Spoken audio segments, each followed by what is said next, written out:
Hello everyone. Many of you have been asking for quite some time on a series on Microsoft Certified Azure Developer Associate exam. And here we are starting with first part of our AZ-204 Ultimate course. You develop an ASP.NET Core application by integrating the application Insights SDK into your solution.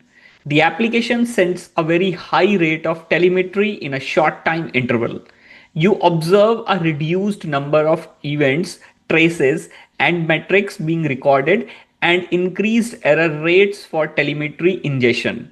You need to reduce telemetry traffic, data costs, and storage costs while preserving a statistically correct analysis of application telemetry data. Your solution must ensure that you will be able to correlate HTTP request and response data. What should you do?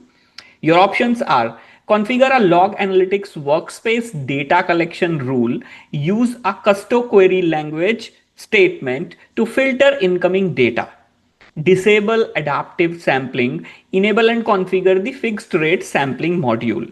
Set a daily cap on the log analytics workspace, create an activity log alert rule. Configure the telemetry configuration object in the instrumented code, increase the metric aggregation interval to 15 minutes. Now folks, Application Insights uses adaptive sampling by default, which dynamically adjusts the sampling rate. Now adaptive sampling may break correlation if related telemetry items like dependencies, traces, or exceptions are dropped, which is why you need to use fixed rate sampling in this case. Now, fixed rate sampling lets you preserve all telemetry for a sampled request, enabling correlation of requests and its dependencies. It reduces traffic and cost by only retaining a representative sample of events. Next question. You have an Azure subscription that contains an application insights resource named AI-1 and an Azure App Service web app named App1. You create a standard availability test in AI-1. You set its URL to point to App1. You need to ensure that any failed tests generate email notifications to the owners of the subscription. What should you do? Your options are create an action group, create an alert rule, enable the test, enable the alert. And folks, you will need to create an alert rule here based on the availability test results. The alert rule must be linked to an action group which handles notifications like emails, SMS, webhooks. Enabling the alert is incorrect as you cannot enable it without creating it first. Next question. You have an Azure Application Insights resource named AI-1. AI-1 monitors an Azure App Service web app named App1. You plan to regularly analyze the usage of specific pages of App1 by a subset of users. The subset will consist of users who access specific App1 pages 5 or more times in a given month. You must be able to filter sessions and events based on that subset when viewing AI-1 in the Azure portal. You need to configure AI-1 to facilitate your analysis. What should you configure for AI-1? And the first part of the question is talking about feature to configure, and your options are cohort, funnel, user flow. Now friends, a cohort is a set of users, sessions, events, or operations that have something in common. In application insights, cohorts are defined by an analytics query enabling you for targeted analysis. Funnels shows step-by-step user progress, and user flow visualizes navigation paths. Now the next part of the question is talking about language to use, and your options are KQL, JSON, and XPath. You will define the cohort using the KQL query. JSON or XPath is not used in application insights for filtering or querying logic. Next question. You create an Azure subscription. You then create an Azure resource group. You plan to create a containerized task that will run as an Azure container app in regular intervals. You need to automate the process of creating the task in the resource group by using Azure CLI commands. Which three actions should you perform in sequence? Your options are AZ container app job start, AZ container app env create, AZ container app job create, AZ container app connected dash dev create, AZ container app registry set, AZ provider register. Now, first of all, you will have to register required Azure resource providers. This must be done before using container apps for the first time in a subscription. This must be followed by creating a container apps environment which is required to host container apps or container jobs. You will finally create the containerized job specifying the container image, CPU memory, and schedule. Now friends, AZ container app job start is used to manually run an existing job. AZ container app registry set is used only if you are using a private container registry, and AZ container app connected dash dev create is for developer local debugging. So friends, I hope you now understand why the three actions that I have chosen are the correct answer. But if you still have any doubts, please post them in the comment section. Let's look at fifth question of the series. You have an on-premise internal only website named www.contoso.com and an Azure Application Insights instance named App Insights 1. You need to implement availability testing of www.contoso.com by using App Insights 1. Your solution must minimize development effort. How should you configure the test? The first part of the question is talking about www.contoso.com connectivity method. And your options are Azure private link, Azure service endpoint, Azure site-to-site VPN. Now, folks, you will need to make use of Azure site-to-site VPN here, as you need private connection from Azure resources, which is a container or VM running the availability test, and on-premise systems. Now, Azure private link enables you to access Azure PaaS services, which are Azure Storage or Azure SQL database, and Azure hosted customer owned partner services over a private endpoint in your virtual network. And service endpoints enable securing of Azure service resources to your virtual network by extending virtual network identity to the service. Once you enable service endpoints in your virtual network, you can add a virtual network rule to secure the Azure service resources to your virtual network.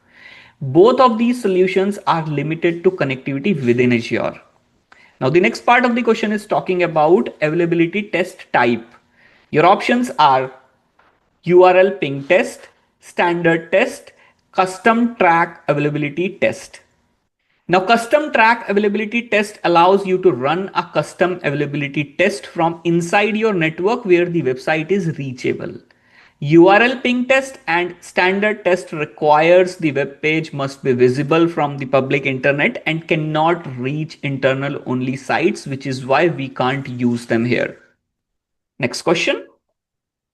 You have a workspace-based Azure Application Insights resource named Insights 1 and an Azure App Service web app named App 1. Insights 1 collects telemetry generated by App 1. You plan to evaluate the alerting functionality of the availability testing that is enabled for App 1 by taking it offline for 50 minutes. You create a standard availability test for App 1, set its frequency to 15 minutes, and set its alert status to enabled. You need to assess the number of alerts that you would expect by taking App 1 offline for 50 minutes. How many alerts should you expect? Your options are 1, 2, 3, and 4. When App 1 goes offline, the first test fails and the system detects the availability drop and triggers one alert. That means one incident is now raised. The availability test continues to run every 15 minutes and those failures are logged in telemetry, but only one alert is raised for the ongoing incident unless you resolve and re-trigger the condition. Friends, always remember, alerts don't trigger again for the same incident unless the issue is resolved and it reoccurs after recovery, which is not the case here. Folks, if you're liking the content, do not forget to hit the like button and subscribe the channel. Let's look at question number 7 of the series. You are implementing an application by using Azure Event Grid to push near real-time information to customers. You have the following requirements. You must send events to thousands of customers that include hundreds of various event types. The events must be filtered by event type before processing. Authentication and authorization must be handled by using Microsoft Entra ID. The events must be published to a single endpoint. You need to implement Azure Event Grid. The solution you choose is enable ingress, create a TCP scale rule, and apply the rule to the container app. Does this solution meet the goal? You need to tell whether this is right or wrong. And friends, this is an incorrect solution. We are trying to implement event-based pub sub, not container scaling or TCP networking logic. We should probably create an event grid topic or domain, define event subscriptions with event type filters, use webhook or Azure function endpoints, and secure them with Microsoft Entra ID based authentication. Next question. You are developing several Azure API management hosted APIs. You must make several minor and non-breaking changes to one of the APIs. The API changes include the following requirements: must not disrupt callers of the API, enable rollback if you find issues, documented to enable developers to understand what is new, tested before publishing. You need to update the API. What should you do? Your options are configure and apply header based versioning, create and publish a product, configure and apply a custom policy, add a new revision to the API, configure and apply query string based versioning. Now folks, headers based versioning is used for breaking changes and managing multiple versions and is not needed for minor non-breaking changes. So let's rule it out. Now option B involves creating and publishing a product and product bundles APIs for exposure, which will not help with rollback or testing. So another incorrect choice. Now configuring and applying a custom policy will control the behavior of API like rate limits, making it another incorrect choice. An API revision allows you to safely introduce changes and keep the original version active for consumers, test and validate the revision privately, and roll back to a previous revision if needed, which is what we need here. It even allows you to add descriptions or documentations for the revision. Now, last option, which we know is incorrect, is for versioning similar to header based in option A. Ninth question. You are developing a solution by using the Azure Events Hubs SDK. You create a standard Azure Event Hub with 16 partitions. You implement 8 event processor clients. You must balance the load dynamically when an event processor client fails. When an event processor client fails, another event processor must continue processing from the exact point at which the failure occurred. All events must be aggregate and upload to an Azure Blob storage account. You need to implement event processing recovery for the solution. Which SDK feature should you use? The first part of the question is talking about ensure that event process clients mark the position within an event sequence. Your options are offset, checkpoint, namespace, or capture. Now folks, a checkpoint is a record that indicates the last successfully processed event in a partition. It's persisted in Azure Blob Storage by Event Processor SDK. This ensures that when a client fails, another client can resume from the last checkpointed position and not from the beginning. Now the next part of the question is talking about mark the event processor client position within a partition event sequence. And again, you have all the 4 similar options. Now offset is a value that uniquely identifies a position within an event hub partition's event stream. It's used internally by the SDK to know where to resume processing. Checkpointing stores this offset value as the recovery points. Now friends, in both of the options, I had a link on your screen. Go through the link to understand more about checkpoints and offsets. Let's look at next question. You are developing an Azure durable function to manage an online order processing. The process must call an external API to gather product discount information. You need to implement the Azure durable function. Which Azure durable function type should you use? You need to choose 2 options here. And your options are orchestrator, entity, client, and activity. Now, friends, orchestrator function can be used to coordinate the workflow of the ordering process. It can call multiple activity functions in sequence, parallel, or conditionally. Next one would be activity function, which can perform specific tasks such as calling external API to fetch the discount information and perform data operations. As always, friends, go through the link on your screen to understand the different type of durable functions and their features in more detail. Let's look at 11th question of the series. You develop and deploy an ASP.NET Core application that connects to an Azure database for MySQL instance. Connections to the database appear to drop intermittently and the application code does not handle the connection failure. You need to handle the transient connection errors in code by implementing retries. What are three possible ways to achieve this goal? Your options are close the database connection and immediately report an error, disable connection pooling and configure a second Azure database for MySQL instance, wait 5 seconds before repeating the connection attempt to the database, set a maximum number of connection attempts to 10 and report an error on subsequent connections. Increase connection repeat attempts exponentially up to 120 seconds. Now friends, the three possible ways to achieve the goal are now on your screen. Introducing a delay between retries helps avoid hammering the database during a transient issue, and 5 seconds is a common initial delay.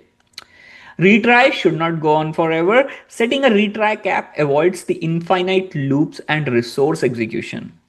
And you should implement exponential backoff where you start with small delays and increase them over time. This is a best practice for transient fault handling in cloud apps. Next question. You are developing an Azure-based web application. The application goes offline periodically to perform offline data processing. While the application is offline, numerous Azure Monitor alerts fire, which result in the on-call developer being paged. The application must always log when the application is offline for any reason. You need to ensure that the on-call developer is not paged during offline processing. What should you do? Your options are add Azure Monitor alert processing rules to suppress notifications, disable Azure Monitor service health alerts during offline processing, create an Azure Monitor metric alert, build an Azure Monitor action group that suppresses the alerts. Now friends, alert processing rules are the right solution in this use case. APRs allow you to suppress or modify alert notifications without disabling the alert rules themselves. Target specific time ranges, conditions, resources, and even action groups. They are dynamic and reversible, ideal for temporary offline windows. Next question. An organization hosts web apps in Azure. The organization uses Azure Monitor. You discover that configuration changes were made to some of the web apps. You need to identify the configuration changes. Which Azure Monitor log should you review? Your options are App Service App Logs, App Service Environment Platform Logs, App Service Console Logs, App Service Audit Logs. Now friends, platform logs include configuration change tracking such as app restarts due to setting changes, changes in pricing tier or scaling, and other environment level modifications. Refer to the link on your screen to read more about the remaining three log categories along with the other ones which are not mentioned in this question. So folks, that's all for this part of the series. I'll see you soon in further parts of our Microsoft Certified Azure Developer Associate Ultimate course. Make sure to subscribe the channel and hit that bell notification icon so you are notified on when further parts in the series are released.